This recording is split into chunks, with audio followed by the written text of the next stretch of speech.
दोस्तों, अगर आपको आज का वीडियो पसंद आए तो इसे लाइक, सब्सक्राइब और शेयर जरूर करें।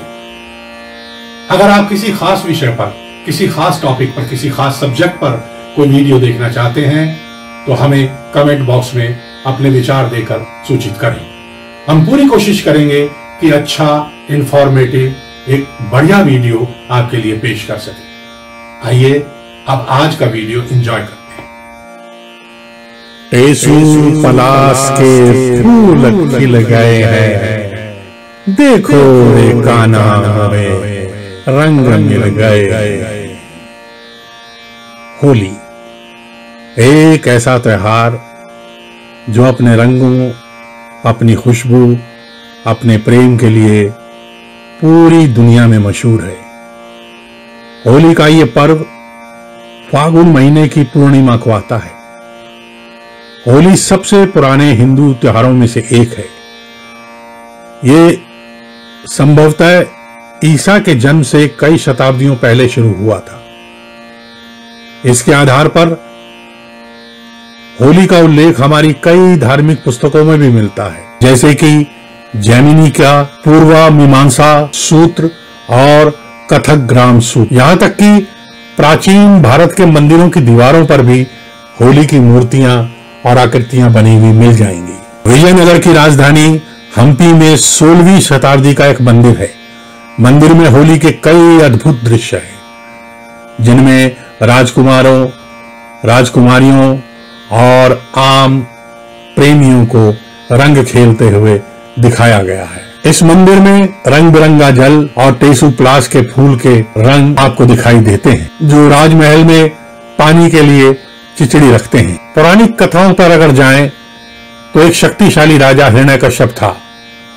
वो खुद को भगवान मानता था, बल्कि वो अपने आप को कई बार भगवान से भी बड़ा मानता था और चाहता था कि उसकी प्रजा में जो भी लोग हैं वो उसे भगवान ही माने। वहीं उनका एक पुत्र यानी हिरण्यकश्यप के पुत्र प्रहलाद ने उनकी पूजा करने से इनकार कर दिया, उन्हें भगवान मानने से इनकार कर दिया और उनकी जगह भगवान विष्णु की पूजा शुरू कर दी। इस बात से नाराज होकर हिरण्यकश्यप ने अपने पुत्र प्रहलाद को कई सजाएं दी, लेकिन उन्हें कोई फर्क नहीं पड़ा। इसके बाद हिरण्यकश्यप और उसकी बहन होलिका ने मिलकर एक योजना बनाई कि वो प्रहलाद के साथ एक अग्नि से धू-धू करती हुई चिता पर बैठ जाएंगी। होलिका के पास एक ऐसा कपड़ा था जिसे ओढ़ने के बाद उसे आग में किसी भी तरह का नुकसान नहीं पहुंचता था। यह कथा है, वही मैं आपको बता रहा हूं। दूसरी तरफ प्रहलाद के पास खुद को बचाने के लिए कुछ भी ना था। जैसे ही आग जली और अग्नि धू-धू कर ऊपर को उठी, वह कपड़ा जो था होलिका के पास वो उड़कर प्रहलाद के ऊपर चला गया।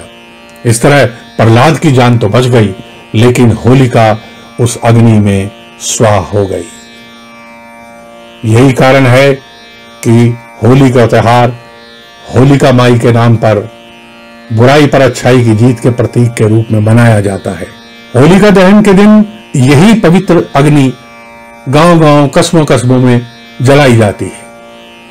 इसमें एक खास बात देखेंगे कि होलिका दहन जो है अक्सर ऐसी जगह पर जलाया जाता है जहां चौराहा बनता हो। चौराहा वो जगह होती है हिंदू धर्म में जहां पर तंत्र, मंत्र, जादू, टोना, टोटका, बुरी नजर, भार भभक्का ये सब मिट जाते हैं। आप देखेंगे होली के दिन कई लोग चौराहों पर कुछ हंडिया वगैरह, कुछ पूजा की सामग्री भी रख देते हैं। वो अपने मंत्रों को, अपनी पूजा को सिद्ध करने के लिए ही ये करते हैं। होली से अगले दिन सब लोग मिलजुल कर नाचते गाते हैं, स्वादिष्ट व्यंजनों का आनंद लेते हैं और टेसू और पलाश के फूलों से बने हुए रंगों से होली खेलते हैं। लेकिन आजकल होली का रंग थोड़ा बदल गया है। आजकल केमिकल के रंग, आजकल कीचड़ से भी लोग होली खेलते हैं। आजकल लोग ऐसे पेंट लोगों के चेहरे पर लगा देते हैं जो बाद में पहुंचना बहुत मुश्किल होता है। दरअसल ये होली नहीं, ये एक तरह से पाप है।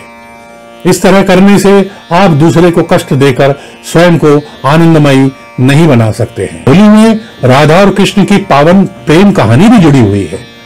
बसंत के सुंदर मौसम में एक दूसरे पर रंग डालना उनकी लीला का अंग माना गया है।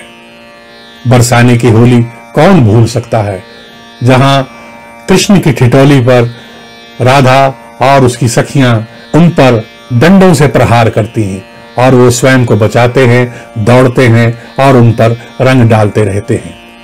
ये दरअसल मारपीट नहीं है, ये हमारे यहाँ, हमारे हिंदू धर्म में, हमारे सनातन धर्म में एक प्रेम और एक संबंध की, पवित्र संबंध की एक प्रकाष्ठा है। इसी तरह से शिव और पार्वती से संबंधित भी एक कथा होली से जोड़ी जाती है।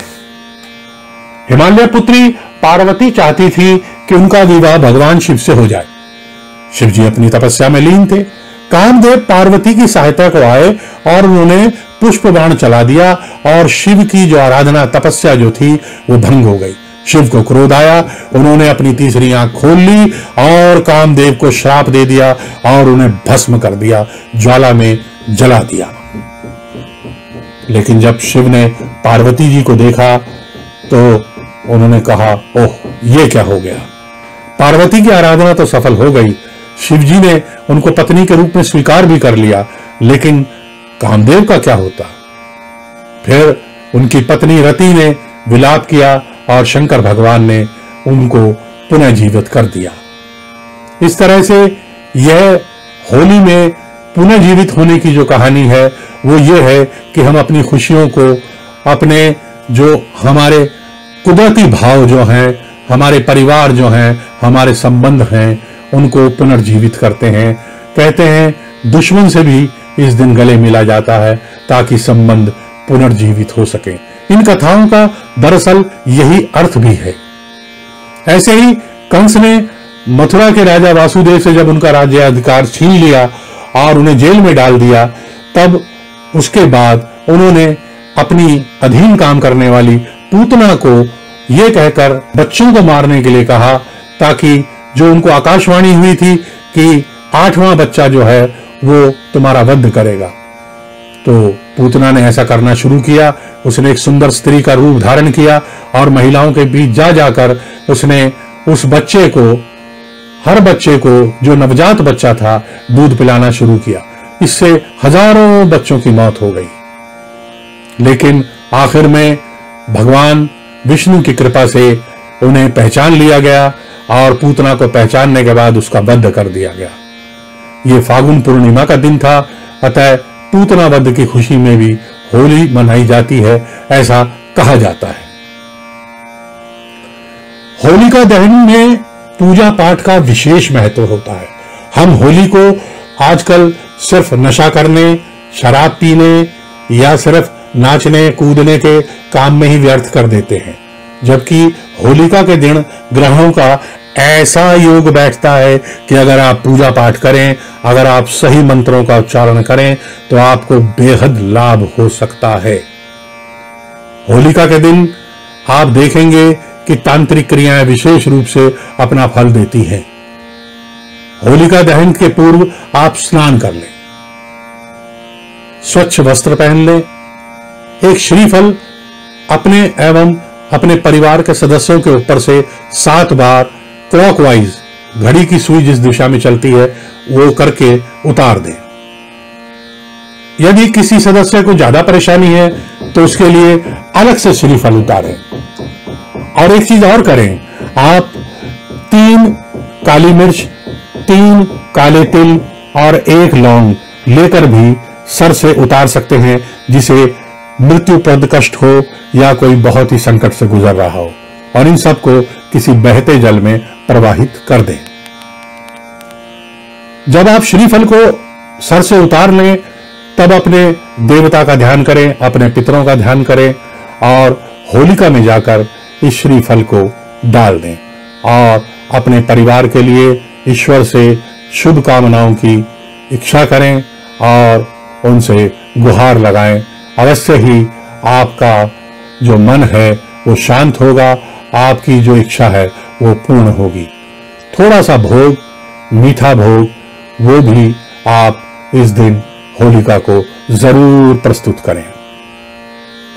इस दिन किसी भी तरह का नशा, मांसाहार का प्रयोग नहीं करना चाहिए, खासतौर पे उन लोगों को जो होलिका का व्रत रखते हैं या उसका पूजन करते हैं।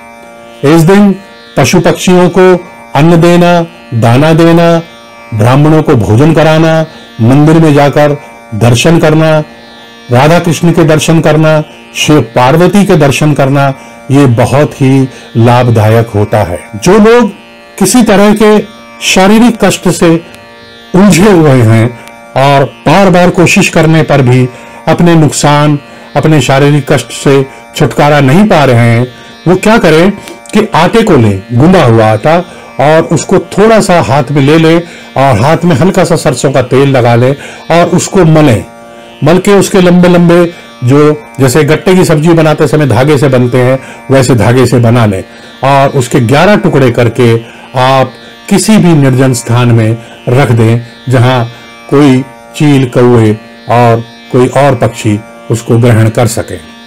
इस दिन आप कुत्ते को अगर मीठी रोटी देंगे तो भी आपको बहुत ही सुंदर फल मिलने वाला है।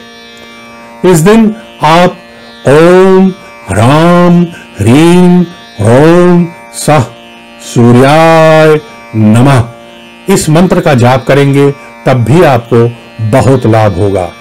एक मंत्र आप और पढ़ सकते हैं जो कई चीजों को एक साथ बांधकर अपनी पूंछ में बांधकर दूर ले जाता है। वो मंत्र है ओम स्त्रां स्त्रीं स्त्रां सः केतवे नमः। इस तरह से अगर आप मंत्र का उच्चारण करेंगे, ध्यान लगाएंगे, पूजा करेंगे, अपने हाथ के दाईं तरफ घी का दीपक जलाएंगे, अपने हाथ के बाईं तरफ सरसों के तेल का दीपक जलाएंगे, सभी देवी देवताओं का आह्वान करेंगे, मां दुर्गा की उपासना करेंगे, हनुमान जी का ध्यान करेंगे, सबसे ज्यादा जरूरी राधा कृष्ण और शिव पार्वती का ध्यान करेंगे, होलिका जी का ध्यान करेंगे और अग्नि का ध्यान करेंगे। अग्नि जो ऊर्जा है, जो हमारे समस्त ब्रह्मांड, महाब्रह्मांड, अनंत ब्रह्मांड, ईश्वर ब्रह्मांड और ईश्वर ग्रह, देव ग्रह, पृथ्वी ग्रह को चलाने वाली है, हमारे शरीर को चलाने वाली है, उसका ध्यान करेंगे तो निश्चित ही आपको बहुत लाभ होगा। आइए अब होलिका के इस पावन अवसर पर अपने सभी दुख, अपने सभी मन की ईर्ष्याएं, अपने मन के सभी कड़वाहट मिटाते हुए सबसे गले मिलें, सबको रंग लगाएं, होलिका का दहन करें, उसके अगले दिन सबसे प्रेम से होलिका का रंग खेलें। ओम